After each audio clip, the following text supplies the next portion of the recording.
Hello! Welcome to Read to Me. I'm gonna have a little skippy button thingy. I'm gonna try to figure out how that works. But until then, I'm gonna tell you a story. So, on my Instagram, my main Instagram, um, which is now efficiently messy, uh, I was messaged by someone called 508X. Yes, yeah, 508X.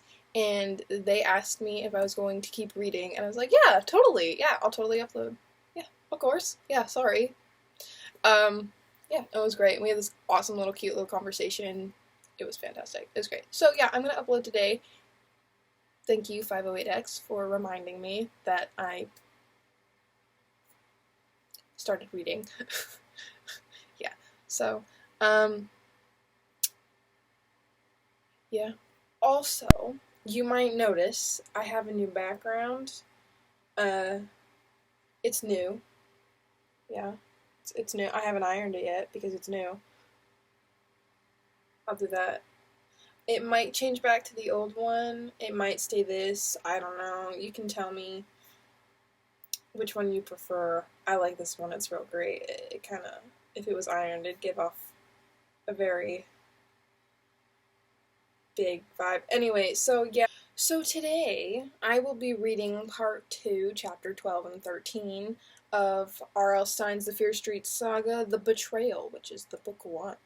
Alright, so yeah. Part 2, Western Pennsylvania Frontier, 1710. Chapter 12. Sometimes I think this family is cursed, Benjamin Fear muttered, pulling his chair closer to the long dining table. He shook his head unhappily. His disheveled white hair glowing in the fading evening light that filtered through the window. You are starting to sound like a crotchety old man, Father, Edward said, laughing.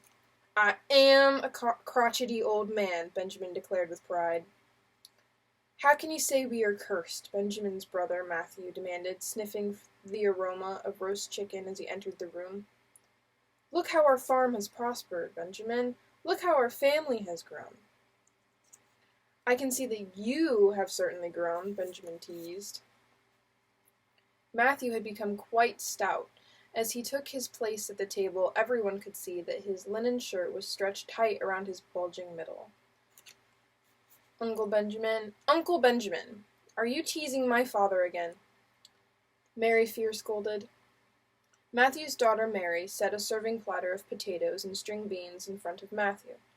Well, don't you look like Queen Anne herself? Benjamin roared at Mary. Mary blushed. I put my hair up, that is all. Mary was 17. She had long copper-colored hair, as did her mother, Constance Fear. She also had her mother's creamy pale complexion and shy smile. She had her father Matthew's dark penetrating eyes. Why do you scold, Mary? Constance demanded of Benjamin, sweeping into the room, holding the platter of roast chicken in front of her long white apron. Mary worked all afternoon peeling potatoes and snapping the beans for your dinner. I also picked the beans, Mary added grumpily. He was only teasing, Cousin Mary, Edward said. Weren't you, Father? Benjamin didn't reply. He had a faraway look clouding his dark eyes. He stared at the narrow window. Father? Edward repeated. Benjamin lowered his eyes to his son with a frown. Were you addressing me? He barked. Speak up. I am an old man, Edward. I cannot abide mutters. Where is Rebecca? Matthew demanded, his eyes searching the long, narrow dining room. Rebecca, Edward's beautiful young wife, always seemed to be the last of the table. I believe she is tending Ezra, Edward told his uncle. Your son has been trouble since the day he was born, Benjamin grumbled. His booming voice had become raspy and harsh. Ezra is a difficult child, Edward admitted to his father, accepting the platter of chicken.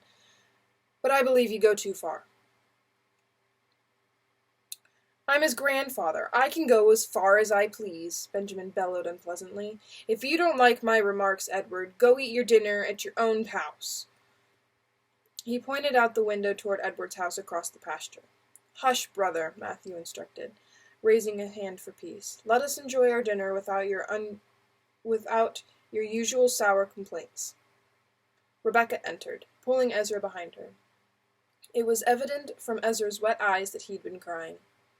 Ezra was 6, but acted as if he was much younger. Rebecca, slightly wearily, lifted him into a chair and told him not to squirm. Rebecca had straight black hair pulled back from a high forehead, olive green eyes, and dramatic dark lips. She had been a high-spirited, giggly girl when she married Edward, but 6 years of mothering Ezra and helping out on the farm had brought lines to her forehead and a weariness to her voice. "Will you eat some chicken now, Ezra?" she asked. "No!" the boy shouted, crossing his arms defiantly in front of his chest. "He has a strong will. He is a true fear," Benjamin growled approvingly. "I am not!" Ezra cried peevishly. "I am Ezra, that is all." Everyone laughed. Rebecca dropped a chicken leg onto the boy's plate. "Eat your dinner," she instructed softly. "What a fine family we are," Matthew said happily, patting his large belly. "Look around this table, Benjamin. Look at our children and grandchildren, and think of our prosperous farm and trading store. How can you say this family is cursed?" Benjamin chewed his food slowly before replying. "Cursed," he muttered after swallowing. "The new roof shingles. Edward finished putting them up just last week, and last night that thunderstorm washed away half of them. Is that not a curse?" Edward chuckled. "Only a few shingles were blown off, Father," he said, reaching for his pewter water cup. "There will still be light after dinner. I will go up on the roof and examine it closely. I am certain it is but a minor repair." Cousin Edward, it will be too dark," Mary warned. "Can it not wait until tomorrow?" Mary and Edward were more like brother and sister than cousins. Mary was also close to Edward's wife, Rebecca. There were few young people in the village for Mary to befriend. She had only her family to turn to for companionship. "There will be enough light to examine the shingles," Edward assured her, helping himself to more string beans. He smiled at Mary. "Do not fret. Wipe your uncle's words from your mind. There is no curse on the Fear family. The only curse around here is my crotchety old father." The family's laughter rose up from the long dining table. It floated out the window, out to the 2-story stone house to reach the ears of a white-bearded man in ragged clothes who was hidden behind the fat trunk of an old oak tree just beyond Mary's small flower garden. Careful to keep out of view, the man leaned toward the sound of laughter, the sleeve of his worn coat pressed against the rough bark. His tired eyes explored the steep shingle roof of the sturdy farmhouse. Then he lowered his gaze to the window where the tangy aroma of roast chicken floated out. The man's stomach growled. It had been a while since he had eaten. But he was too excited to think about food now, too excited to think about his long journey, a journey of years. He could feel his heart pound beneath his thin shirt. His breath escaped in noisy wheezes, such rapid breathing his sides began to ache. He gripped the tree trunk so tightly his hands hurt. "At last," he whispered to the tree. "At last!" A whispered cry of joy, of triumph. The white-haired man was William Good. "For almost 20 years I have sought this moment," he thought, staring intently at the flickering light through the window, listening to the chime of voices inside. "For 20 years I have searched the colonies for the Fears, my enemies. At last I have found them. At last I can carry out my curse. At last I can avenge my wife and daughter. I have found the Fears, and now they will suffer as I have suffered, all of them, one by one." He heard the clatter of dishes, the scrape of chairs. Then, to his surprise, the door opened and a young man came out of the house, followed by several others. With a gasp, William pulled his head back out of view and pressed himself even tighter against the tree's ragged bark. The sun was low behind the trees. The sky was a wash of pink and purple, quickly darkening. From his hiding place, William Good squinted hard, struggling to recognize the faces of those he had hunted for so many years. He had somehow expected them to look the same. Now he stared in surprise to see the changed faces and bodies. Can that be Edward Fear, he asked himself, watching the young man prop a wooden ladder against the side of the house. Edward was but a boy when last I saw him. Now he has become a sturdy young man. And that white-haired man, stooped over his walking stick? William squinted hard. Can that be Benjamin Fear? He has aged badly, William decided. Back in Wickham, he was tall and broad-shouldered, a man as powerful as his booming voice, and now his shoulders are hunched, and he leans heavily on his stick with a trembling grip. "All the better to help you topple into your grave, Benjamin Fear," William Good thought with a grim smile. "I still have my powers," William thought with satisfaction, "and I plan to use them now." Recognizing Benjamin's brother Matthew, William nearly laughed out loud. "Why, he has become as fat as one of his cows," William declared to himself. "Look how he struts with his belly hanging out."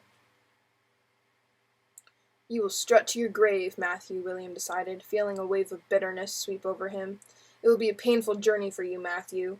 You will beg for death, but I will make your death agonizing and slow, for you are my betrayer. You are the one who robbed me of my money and my family." William couldn't have known the little boy who was scampering through the flower garden, unheedful of the blossoming flowers, nor did he recognize the copper-haired young woman who held the side of the ladder. "What fine linen shirts the men all wear," thought William bitterly, "and the girl's dress is of the most expensive fabric. What are the young people's names? Are they the children or the grandchildren of the Fear brothers?" "It doesn't matter," he thought, closing his eyes, a broad smile hidden behind his scraggly mustache and beard. "It doesn't matter what your names are. You are Fears, and all Fears shall start to suffer now. All." Mary obediently took a step back. "May I hold the ladder in place for you?" she asked as Edward began to climb. "You know, you should be in the kitchen helping Rebecca and your mother clean the dinner dishes." Mary groaned and rolled her eyes. "Ugh." "I am 17, Cousin Edward," she said sharply. "I am not a girl. I am a woman." "Your place is still in the kitchen," Edward called down. He had reached the roof and was edging his way off of the ladder. "It appears much steeper up here than it did on the ground," he said. Mary backed up a few paces to see him better. The sun had disappeared. Edward was a dark figure against the even darker sky. "Please be careful," Mary called. "You're up so high, and it's so dark, and—" Her voice caught in her throat as Edward's arms shot up. She saw his legs buckle and his body tilt.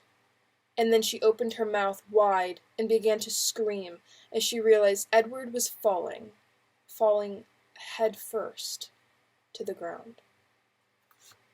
Hi, it's the end of the video. Thank you for watching, by the way.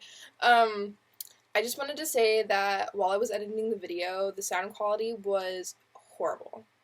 Yeah, no, I know. The sound quality was really bad. I'm really sorry. I don't know why. I'm going to try and figure it out.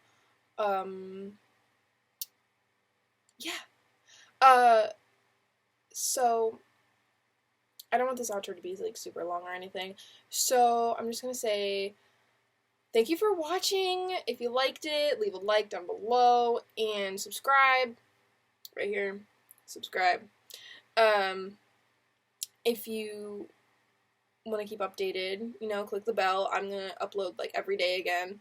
Right here is going to be, like, a little playlist for you. It'll probably be a playlist of this reading, or it'll be of Ender's Game. No, it's definitely going to be of Ender's Game. By the way, I'm going to try and upload Ender's Game today, but it'll be after 2 o'clock, whatever my time zone is. Minnesota time zone. Yeah, so. Do the thing. Love you guys. Bye.